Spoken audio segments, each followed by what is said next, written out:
What's up, everybody? Welcome to another video. Welcome to Science Domain, where we talk a lot about politics as well as the entertainment industry, because you and I both know that the entertainment industry is driveling with a lot of politics. Now, Tim Scott came out last week or thereabouts. I haven't been around for a week or so there's a lot of story that has gone by, and I'm going to be talking about some of them on this particular video. So, Tim Scott comes out last week and says, "Hear me clearly. America is not a racist country." And this seemed to have rubbed a lot of people the wrong way. Now, we know so many people on the left would beg to differ. Many of them would say the exact opposite. And one of the first people that jumped on this bandwagon to actually hit back at Tim Scott for what he said was Joy Reid. I know also Don Lemon also hit back at him. But I really want to focus on Joy Reid because this woman is one of the vilest human beings on Twitter and even in real life, because she gives the stupidest, dumbest takes. One example would be when Texas decided to open up. Governor Abbott decided to open up Texas 100% because they needed to boost the economy back up. And of course, also because the COVID vaccine was already out, that people could take the vaccine and get by and get along with their normal life. But what was Joy Reid's take on this? And you know, Jason, there is a term called necropolitics, which is essentially the politics of who gets to live and who gets to die. And these states, what they have in common is that they have structures which say that black and brown lives matter less. And so all that matters is that the black and brown people get their behinds into the factory and make me my steaks, make me my stuff, get there and do my nails, work, get back to work now and do the things that I, the comfortable, affluent person, need. Isn't that what we're seeing? I mean, that's what it feels like to me. Necropolitics in states like Texas. Oh, yeah. Now, first of all, this is an insult to black people who live in Texas, because this woman has automatically said all black people that are living in Texas do nothing but cook steaks for white people in Texas. Second of all, it's an insult on the COVID virus or the COV virus itself, because you're saying that the COV virus is racist, that the COV virus does not infect white people, it only infects black people, because when you open up 100%, everybody goes to work, everybody starts to go about their normal life, and everybody is susceptible to getting the COV pandemic or the COV virus. Well, at the end of the day, after saying that the man was racist, that the COV itself is racist, 2 weeks later, AP reports showed that the death rates in Texas were down by 47%. 47%. Well, I guess she had an egg on her face, but yet she never backs down. She also went on to say that Tim Scott is a token. She said Tim Scott is a token. Can you imagine that? This black woman hitting at another black person simply because that person has a difference of opinion. They will stick to just calling you names instead of actually bringing out a proper argument for their point. If I have a point to make, I'll bring out a proper argument. I wouldn't be saying crap like that. But anyway, moving on from Joy Reid, because she's an absolute idiot and a numbskull, in my own personal opinion, one of the vilest people out there. Let's move on to Mother Michelle Obama, because they needed to respond to this guy. They needed to let people know, hey, a black guy just said America is not systemically racist. That's not the kind of message we want black people to know. That's not what we want black people to be hearing, because if they do, they would know that they have a chance to making a better life for themselves, since the country is no longer systemically racist. Now, I can agree that in the past, even Morgan Freeman said this on CNN, that in the past, yes. You think that race plays a part in wealth distribution, or either a mindset that you can't Today? or cannot? Yeah. No. Can't Today? or cannot? Yeah. No. You don't? No, I don't. Hey, you and I, we're proof. Why would race have anything to do with it? Put your mind to what you want to do and go for that. It's kind of like religion to me. It's a good excuse for not getting there.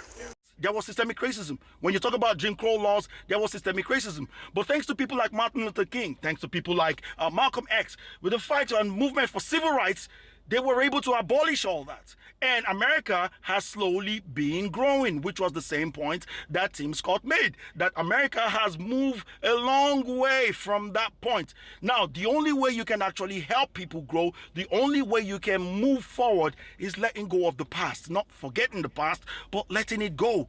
Don't let it be a weight. It's like that young lady said, I can't remember her name on TikTok. It's not oppression when you shackle your own feet, and no one's holding you back when the key is in your hands. I can't get to the door if I'm holding onto the wall, and I can't take the wall with me. When people say get over slavery, this is what they mean. because you're holding on to a history that no longer has sway on you. But does a lot of people listen to this? No. They would rather believe people like Michelle Obama, who went out and said something like this. I wish I had an answer. For me, it goes back to we have to get to know each other. And so much of what is going on is that if you've been raised to assume that all Black people are X, in the case of interactions with Black men and police officers, sadly, it can also often lead to death, often lead to death, often lead to death. So, in other words, Michelle Obama is trying to say that Black people in the U.S. have X's on their backs, that this is how police officers think. When they see a Black person, oftentimes, that's the word she used, oftentimes, regardless of the fact that this year alone, the number of Black people that have died at the hands of police are almost equal to the number of police that have died at the hands of civilians. Almost the same number. It's in the 30s, 30-something. I'm talking about those people that you can argue about their deaths. All right, so moving on to what she said. She said that we have X's on our back. So most oftentimes than not, if you're a Black person and you have an altercation with police officers, this is what she is insisting, is that you probably end up getting shot. Well, reality. Let's look at this story about Jaslyn Adams. Remember 2 weeks ago or 3 weeks ago when I talked about it, I made a video about this young girl, and I said something in that video that may the people that shot this girl never know peace until justice catches up with them. And justice did catch up with one of the killers. And what happened? He had an altercation with police officers. He actually shot at police officers, but at the end of the day, they were able to disarm him, shoot him in the arm, and they got him alive. Chicago police announced today one of the suspects in connection with Adams' murder has been charged. Tonight, 18-year-old Marion Lewis now faces more than a dozen felony charges, including first-degree murder and attempted murder. Lewis was arrested after leading officers on a dramatic chase on I-290 just days ago. Police say he crashed into the side of the highway before he tried to carjack another family's vehicle. Lewis was shot in the arm after Illinois State Police say he shot at CPD officers. Detectives now saying there were 2 guns recovered from Thursday's scene. This is not part of the left-wing narrative, the woke narrative. This is not part of it. This is why you wouldn't hear this on mainstream media. You wouldn't see it being reported that a Black person shot at police officers and got away with it or was taken in alive. Oh, that only happens to white people. It doesn't happen to Black people. And there was another one about a police officer who was driving on his own, and this Black guy kept on harassing him, ramming his car at him and doing all sorts of things, and then got out of his car when the police officer parked and started shooting at him. This police officer was able to disarm this Black guy without killing him and reported to other police officers to come and get this guy. So many stories like that. What about that of Jessica Bouvier? Jessica Bouvier is a radio show host in the U.S., in New York City. Now, on one particular night about 2-3 weeks ago, she was on a podcast live streaming on Facebook talking about how she wants to F the police and what have you. She said a lot about taking one of these police officers with her if she has to go. If she has to die, she's going to have to kill one of them. She's not one of those people that's going to go not fighting. She saw police officers as cowards. She said a lot of anti-police rhetoric, and one of the reasons why she was angry is because of the Derek Chauvin trial, and she wasn't happy enough about the results of the Derek Chauvin trial, and she was talking about how people are still ignorant about the trial and what have you. So basically, this woman vapes, she drinks, and then she goes out a couple of hours later, runs her car into a police officer who was directing traffic to help people move away from another accident that was fatal, not knowing that he would be the next person that would be killed. Unfortunately, Officer Sackles was 43 years old, had a wife and 2 kids, recently just bought a house, and he's gone. And one of the things that this young girl said about police officers was she doesn't care if they have a family. She doesn't care if they have kids. That to her, these people are not humans. They have been dehumanized in the sight of Black people. And who's helping them do it? Fellow Black people like Gayle King, fellow Black people like Michelle Obama, who, by the way, Michelle Obama has got a $50 million contract with Netflix to do a children's program and whatnot. This is a Black woman making it big in America, yet selling the concept that America is systemically racist and that America would not let Black people make it in America, forgetting the fact that her husband was president for 8 years, got voted twice in a racist country. How is that even possible? How is that even possible? Like in my country, the state where I was born is not the state where my parents are from. If I try to contest for a position in that particular state, no one's going to vote me because my name doesn't show that I'm the same tribe from where I was born. Right? But in America, dominated by 76% white people, voted for your black husband. Yet you're peddling this ideology that black people are being targeted and that America is systemically racist and that you're scared. She also said this about her kids getting a bloody driver's license. Know that while we're all breathing a sigh of relief over the verdict, there's still work to be done. And so we can't sort of say, great, that happened, let's move on. I know that people in the black community don't feel that way because many of us still live in fear.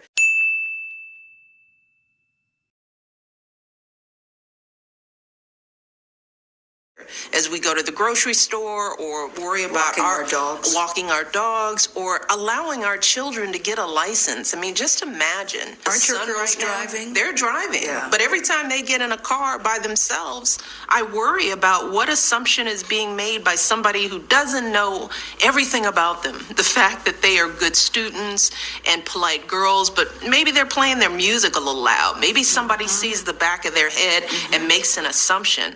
I, like so many parents of black kids, have to, that the innocent act of getting a license puts fear in our hearts. Fear in our hearts. Fear in our hearts. So you can imagine when people see this, you would find out that a lot of people will be angered a lot more. Whatever they've been harboring in their mind will now be vindicated, and it will make them actually go out there and do something crazy towards police officers.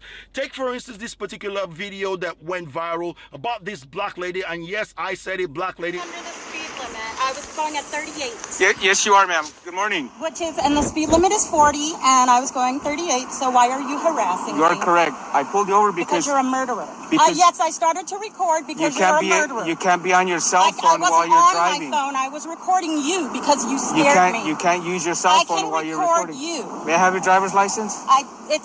It's at my right to record the police when they're harassing me. By all means, but you can't do it while you're driving. I wasn't texting or none of that. Do you have that picture? You scared me and made me think you were going to murder me. And I'm perfectly legal, and I'm a teacher. So there. Congratulations. Murderer. You're a murderer. What's that? Hold that still for me. Okay. Scaring me. You're threatening to kill me and my son. Can you give me the well, I'll tell you what. You keep smiling. You're on camera. You're trying to threaten us.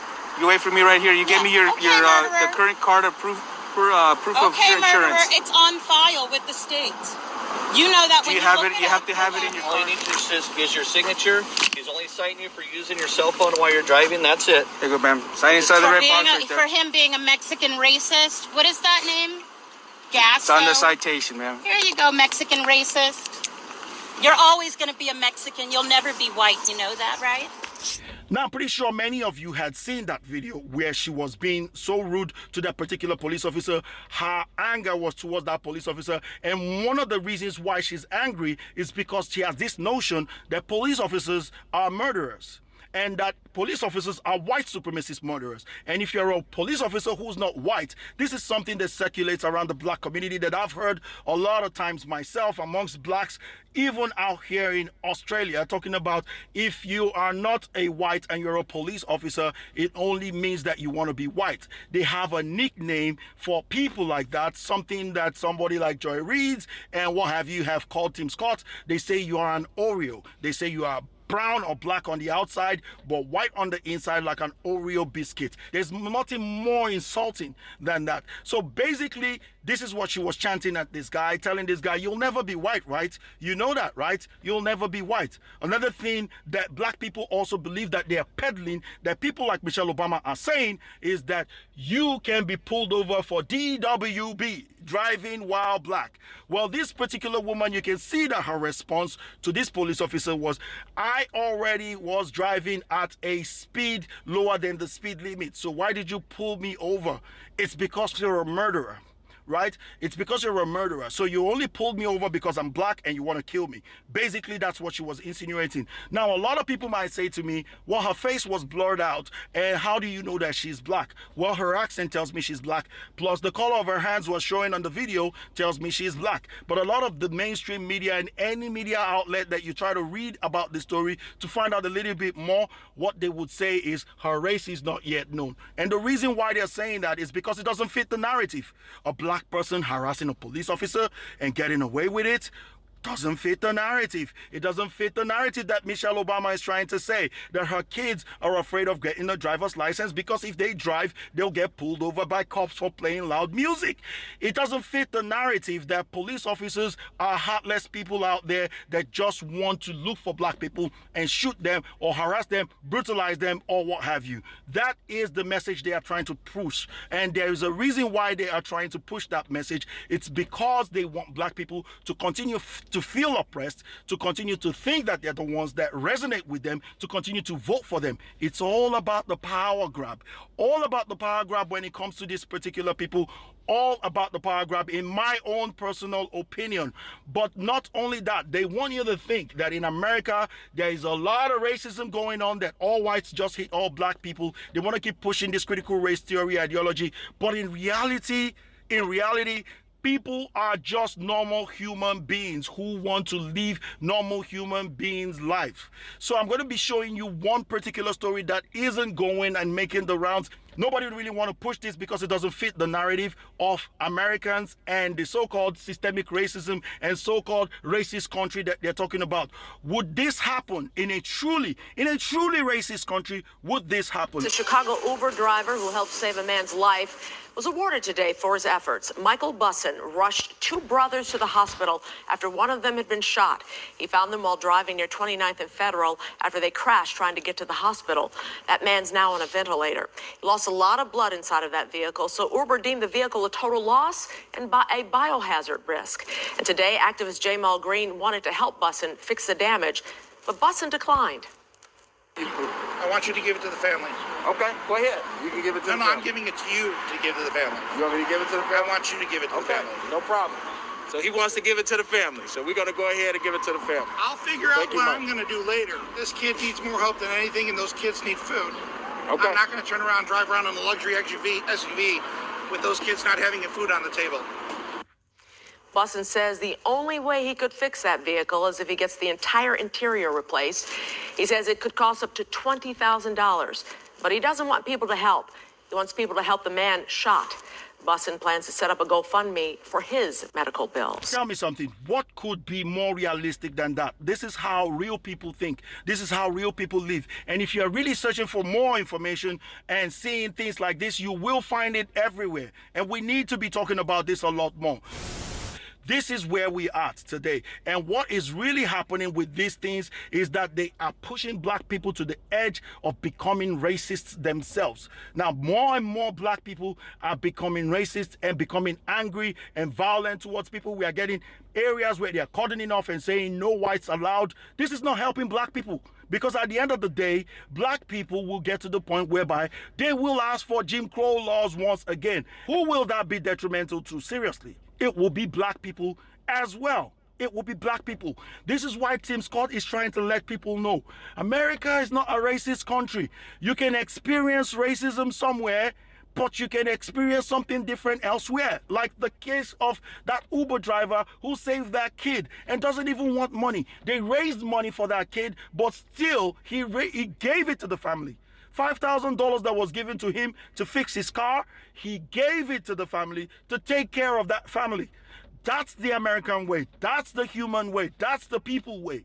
If we start to see things like this, we come together as a people, we can do better. Now, a lot of people might say, why do I always get at the left when I'm on this video? That right have their problems or Republicans have their issues. Yes, they do have their issues, but they are not trying to divide people. That's what I am against. The division that is happening is what I am against. because rhetorics are all you need to divide people. Fear-mongering from a woman who has never in her life had an encounter negative with police officers. They have police escorts. Her daughter has police escorts, but she's coming out here to tell people who might be ignorant that no, the reverse is the case. They're scared because police can find their kids and do whatnot. I have a question, a very good question for these people.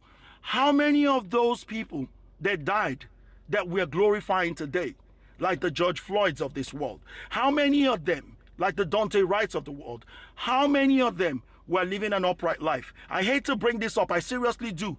But seriously, the reason why I'm just bringing it up is not to tarnish them, but the reason why I'm bringing it up is to tell you that if you live an upright life, odds are, and I say odds because you live in a country of 350 million people, things will happen. But odds are 99.9999999% of the time, you're not going to have an issue with the police. You're not going to have an issue with white people as well. 99.999% of the time, if you're a black person or an indigenous person. If you live right and you do the right things, you make the right decisions, you're going to have the right results. This is what these people with these platforms should be pushing, should be peddling. If they really want to better black people's lives, that's what they should be peddling towards black people, to tell them to let go of their anger. They keep talking about 500 years of slavery and that is still existing till now. Let it go. We're not the only ones that were slaves. Anyways, you guys, let me know what you think about this video. Hope you guys enjoyed it. It had to be a bit of a long one because I hadn't been around for a while now, and I hope you guys enjoyed it. Hope I'm making any sense, but if I'm not, please correct me in that comment section below. I'm pretty sure there are a few things I wanted to talk about that I missed. I'm happy to be back again talking to you guys. Hope you enjoyed the video. If you did, please smash that like button below. Talk to you guys again real soon. Take care, peace, and Sayaz out of here. Catch you guys on the next one.